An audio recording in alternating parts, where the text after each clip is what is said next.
Welcome to Knife Chats. If you like this video, please take a moment to leave a comment. Thank you.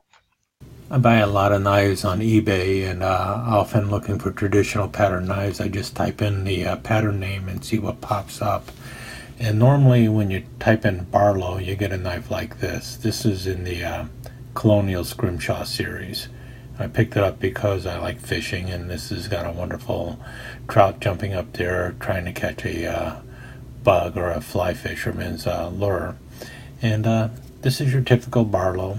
Everyone who's collected Barlows knows what it has. It's got your pin blade for a secondary blade. Then on the back side you got a clip point. And like I said, this is in Colonial Scrimshaw series, so it has Scrimshaw series on there, and you can see the Colonial Tang stamp. And this is usually what you think of when you think of a Barlow knife. But if you ever are hunting for Barlows on eBay, you know another knife always tends to pop up there.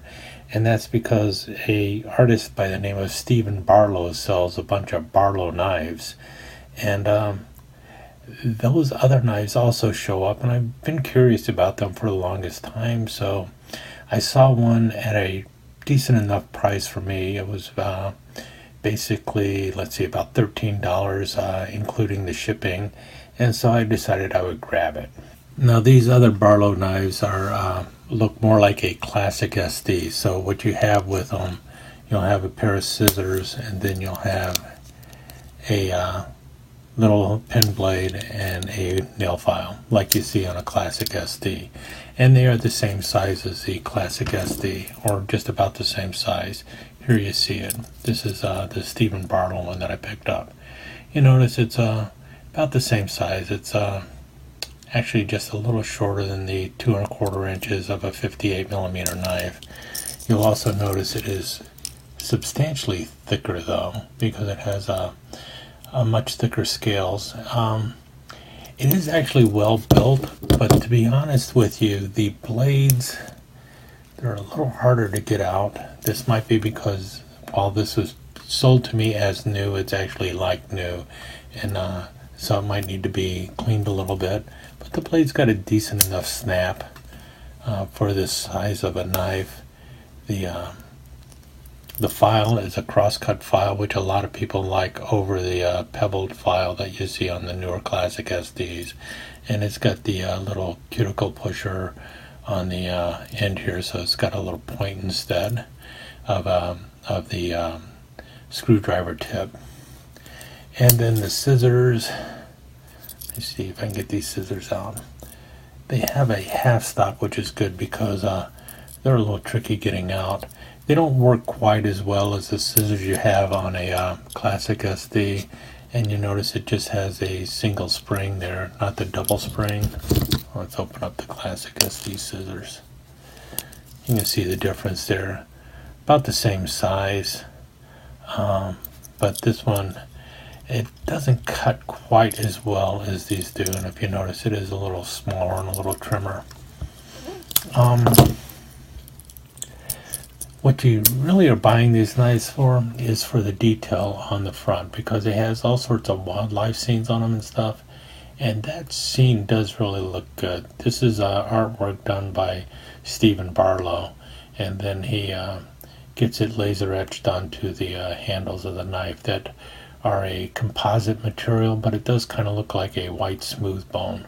And I picked this one up because of the fly fishing scene, and also what it has on the back, because it says here, "Come follow me," Jesus said, "and I will make you fishers of men," Matthew 4:19, which is one of those wonderful Bible quotes that I really like.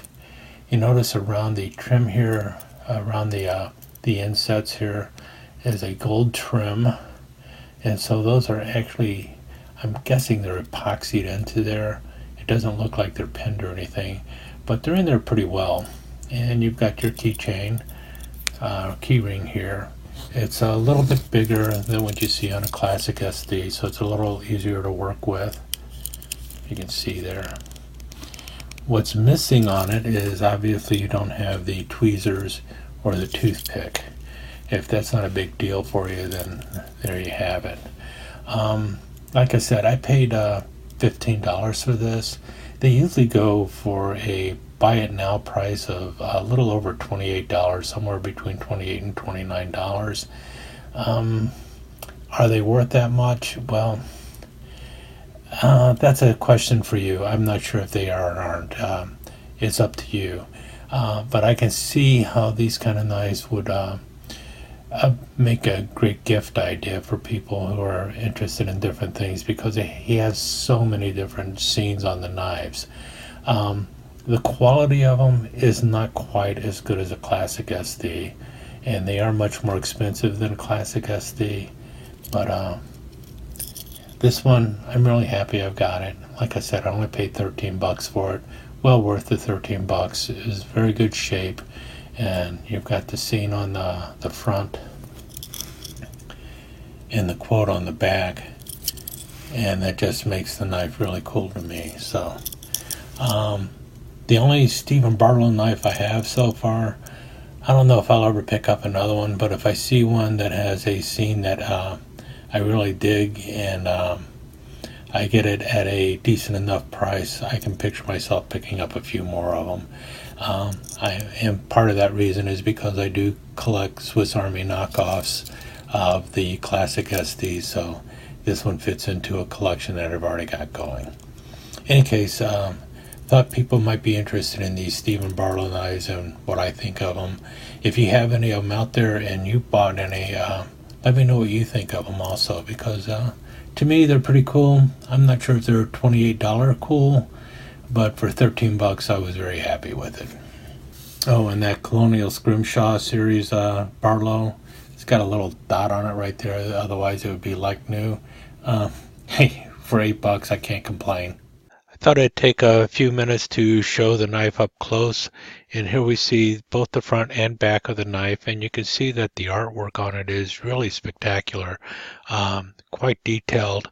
I'm not sure how well it would hold up to pocket wear. I have seen some of them that are kind of worn out, but then I don't know how long it was carried or how it was carried and how the person had treated the knife. So I suspect that, like many of these kind of knives, it will deteriorate over time if you carry it in the pocket quite a bit.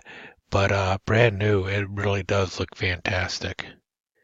And next we see the comparison to the Victorinox Classic SD. Like I mentioned, no toothpick, no tweezers, but it is substantially thicker, and because of that it is also heavier. The composition handles seem to be heavier than those Celador handles, not to mention thicker. And the little gold tone tray that those composition handles lay into are also thicker than the scales on your Classic SD. A look at the main blades. You've got the scissors with just the single spring, a larger key ring. You have the cross-cut file with the nail cleaning tip, so it doesn't have the screwdriver tip, and then your main blade. The main blade did not come as sharp as what you find on a Classic SD either. I know a lot of people prefer that cross-cut file, so that might be a selling point for some people. And if you look at the tang stamp on the main blade, you see that it reads Barlow stainless. And these knives are usually made in China these days. Older ones, I believe, are made in Japan. But Barlow is the company. It's named after Stephen Barlow, and that's why these knives are called Barlow knives. And here's a close-up look at the scissors. They do have a half stop. Not sure why, but they do. And you see that it just has that single spring instead of the double spring that you see on the Victorinox Classic SD. Like I mentioned, the scissors do not work as well as the ones on a Victorinox or even a Wenger Esquire, but they do work as well as many other scissors that you find on these small knives. In fact, I would rank them just below those on the Victorinox and the Wenger knives, and better than the ones I have on a case knife that's about the same size as this, my Case Peanut.